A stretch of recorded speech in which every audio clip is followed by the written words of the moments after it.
My self seal Meena, assistant professor zoology, government college Tonk. आज हम पढ़ने जा रहे हैं विटामिन्स। इससे पहले हमने पढ़ा था कार्बोहाइड्रेट, प्रोटीन और वसाओं के बारे में। ये बीएससी पार्ट सेकंड के एनिमल फिजियोलॉजी वाले पेपर का मटेरियल है। जैसा कि आप सब जानते हैं, विटामिन जो हैं एसेंशियल फूड कंपाउंड है, लेकिन ये बहुत कम मात्रा में आवश्यक होते हैं। इनकी जो खोज है हॉपकिंस ने की है।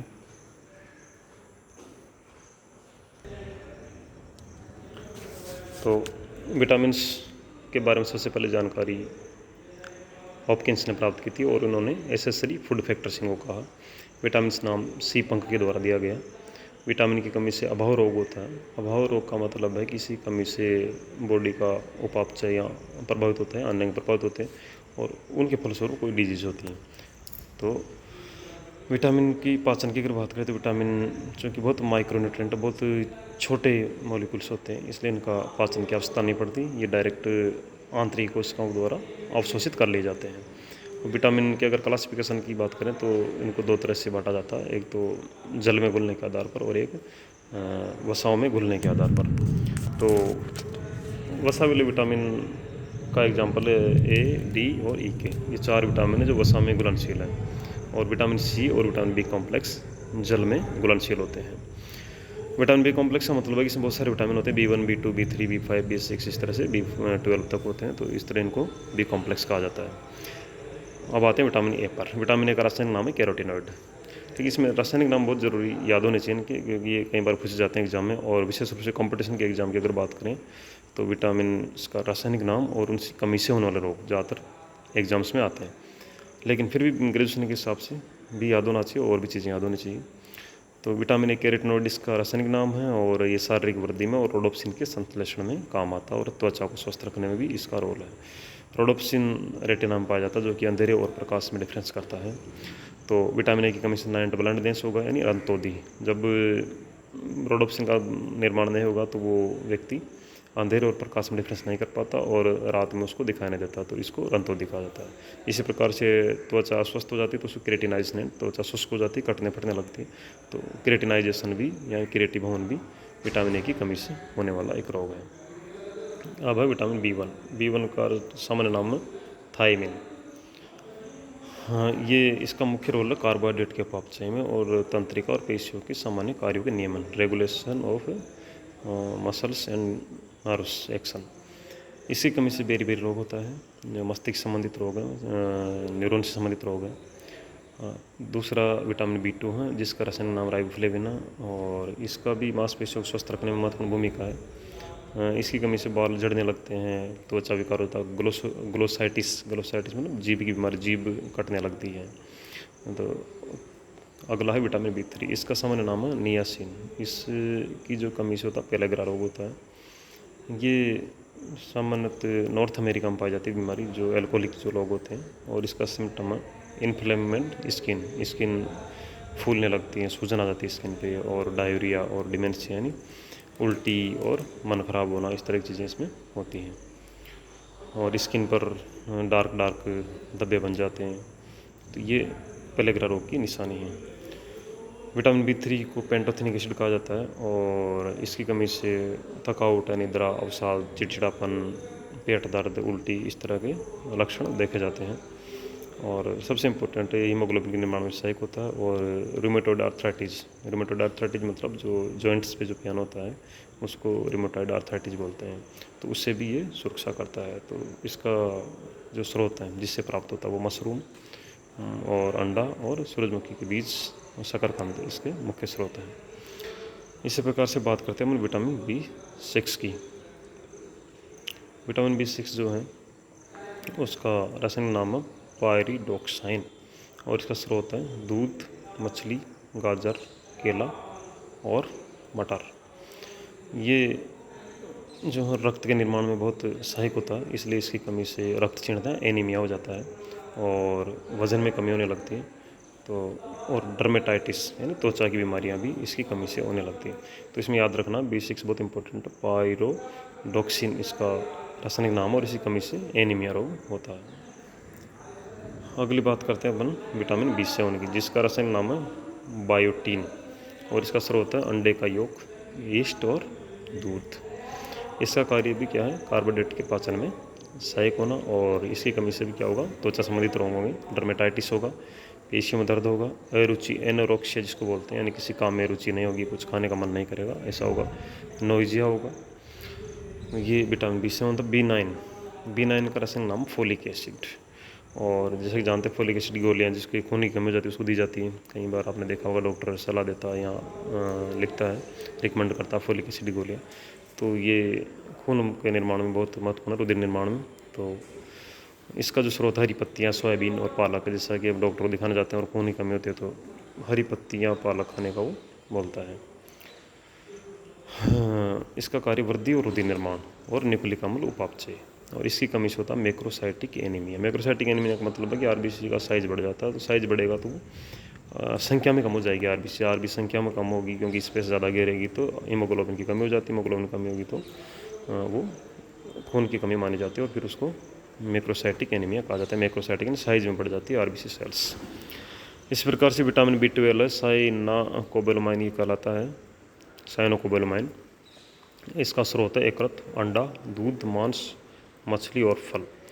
इसका भी कार्य है शारीरिक वृद्धि और रुधिर निर्माण, है ना, लाल आरबीसी का निर्माण में सहायक होता है। तो B9 और B12 जो रुधिर निर्माण में बहुत महत्वपूर्ण है।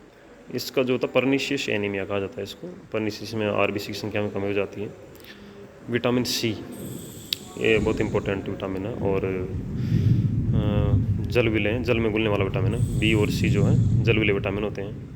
विटामिन C को एस्कॉर्बिक अम्ल कहा जाता है, बहुत बार पूछा जाता है विटामिन C का रासायनिक नाम क्या है, एस्कॉर्बिक एसिड है। और इसका स्रोत ताज़ी सब्जियां, फल और विशेषकर नींबू कुल के जो खट्टे फल होते हैं उनमें एस्कॉर्बिक एसिड पाया जाता है। इसका कार्य है वृद्धि और मसूड़ों को मजबूत बनाए रखना, मसूड़े मजबूत रहते हैं विटामिन C से। और इसी कमी से क्या होता है, स्कर्वी रोग हो जाता है। स्कर्वी रोग में क्या होता है कि मसूड़ों से वहाँ दांतों से खून आने लग जाता है, तो उसके लिए फिर विटामिन C खाने को डॉक्टर बोलते हैं। तो विटामिन C से स्कर्वी रोग होता है, दांतों संबंधित रोग है, मसूड़ों में खून आता है। अगला है विटामिन D जिसका रासायनिक नाम है कैल्सीफेरोल।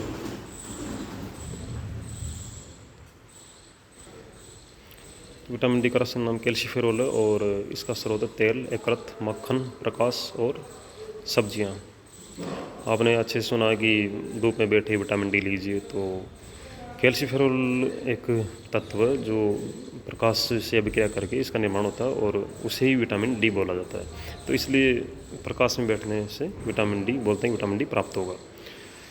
इसका कार्य हड्डियों को कैल्सीभूत करना और सूखे जो रोग है उसको रोकना। तो इसी कमी से क्या होगा, रिकेट्स हो जाएगा, हड्डियाँ कमज़ोर हो जाती है और सूखे की बीमारी हो जाती है विटामिन D की कमी से। अब है अपना विटामिन E जिसका रासायनिक नाम है टोकोफेरोल। ये भी कई बार पूछा गया है कि टोकोफेरोल क्या है। ये भी ज़्यादातर शाकाहारी भोजन से प्राप्त होता है, जैसे हरे फल, सलाद, हरे सलाद, फल, गेहूँ, मक्खन, जैसे अंकुरित अनाज, इन चीज़ों से। और इसका मुख्य रोल है लैंगिक प्रकारियों में, यानी लैंगिक रूप से स्वस्थ रखता है। अगर इसकी कमी हो तो नपुंसकता आ जाएगी और रक्त परिसंचरण तंत्र संबंधी रोग पैदा हो जाएंगे। इसी प्रकार से विटामिन K, इसका नाम है रासायनिक नेप्टोक्विनोन। इसका स्रोत है मछली, दूध, अंडा और हरी सब्जियां। और इससे क्या होगा कि अगर इसकी कमी होगी तो थक्का नहीं बनाए, क्योंकि थक्का बनाने में काम करता है। रक्त स्पंदन कारक जो होते हैं उनमें एक विटामिन K भी है जो रक्त का थक्का बनाने में भूमिका अदा करता है। तो इसी कमी से रक्त का थक्का नहीं बन पाएगा। तो ये इस तरह से विटामिन थे और इनका रासायनिक नाम और कार्य और रोग याद होना चाहिए, रोग और रासायनिक नाम अच्छे से याद होना चाहिए। अब इसी में बात करते हैं, ये तो थे कार्बनिक। अकार्बनिक जो फूड कंटेंट है उसमें खनिज लवण। तो इसमें सबसे पहले बात करते हैं कैल्शियम की। इसका स्रोत है, जैसे आप समझते हो कि दूध पियो कैल्शियम प्राप्त होगा, इस तरह से कहते हैं, हम सुनते हैं। तो दूध से कैल्शियम मिलता है और दूध के जो प्रोडक्ट हैं, पनीर, दही, दूध, मावा, इनसे कैल्शियम मिलेगा। पालक से मिलेगा, अंकुरित जो साबुत अनाज होते हैं उनसे मिलेगा। और कैल्शियम का काम क्या आप जानते हैं, अस्थि और दांतों के निर्माण में सहायक होता है और पेशियों के संकुचन में, क्योंकि आप जानते हैं, नाम सुना होगा कैल्शियम जो पेशी संकुचन में बहुत महत्वपूर्ण, पेशी का जो चैप्टर पढ़ते हैं मसल्स कॉन्ट्रैक्शन, तो उसमें कैल्शियम की महत्वपूर्ण भूमिका होती है। लेकिन रक्त स्कंदन में भी इसका बहुत बड़ा रोल है। कैल्शियम के साथ ये विटामिन K के साथ मिलकर रक्त स्कंदन में भाग लेता है। और इसकी जो डेली एक वयस्क मनुष्य में जो जरूरत होती है वो 0.8 ग्राम पर डे के हिसाब से होती है।